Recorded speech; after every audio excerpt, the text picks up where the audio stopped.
The statements we're about to show you are from the Holy Qur'an, and is said to be the official, unchanged, pure word of God, revealed over 1400 years ago.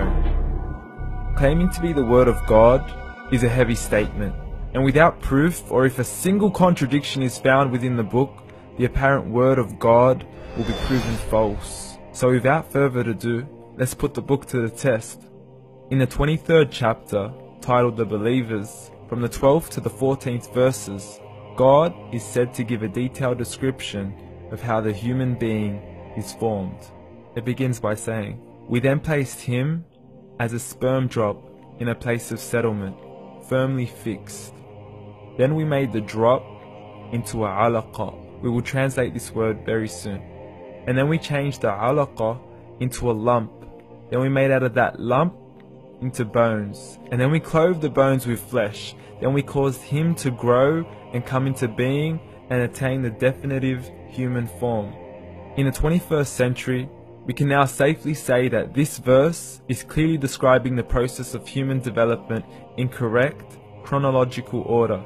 However, what we should be paying attention to in particular is the second stage, referring to the development of the embryo.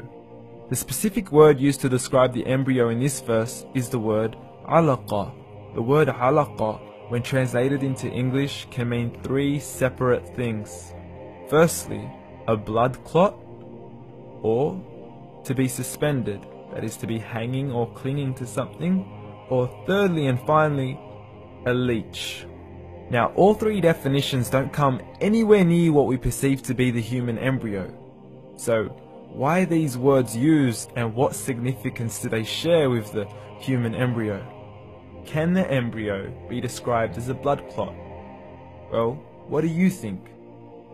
In the 3rd week of embryonic development, a tubular heart joins with the blood vessels to form a primordial cardiovascular system, and by the end of the 3rd week, the blood is circulating and the heart begins to beat on day 21.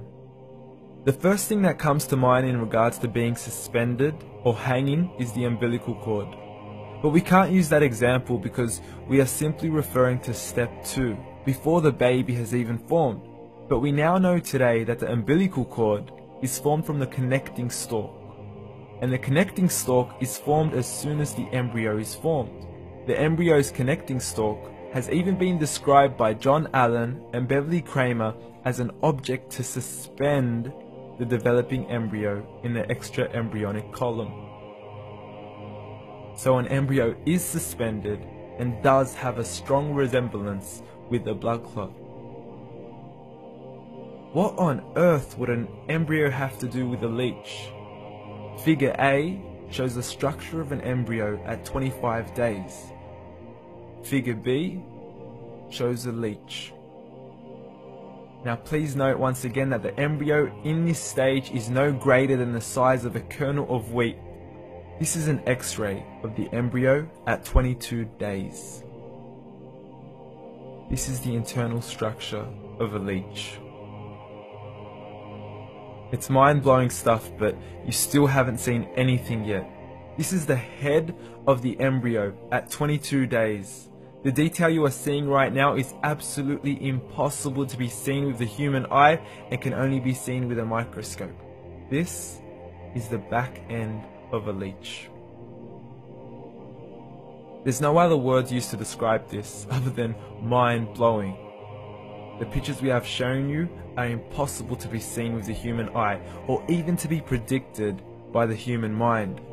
Once again, the verses we have shown you were revealed over 1400 years ago to a man who couldn't read nor write. Are these the words of God? Descriptions of the human embryo in the Quran cannot be based on scientific knowledge in the 7th century. The only reasonable conclusion is that these descriptions were revealed to Muhammad from God, from God, from God, from God.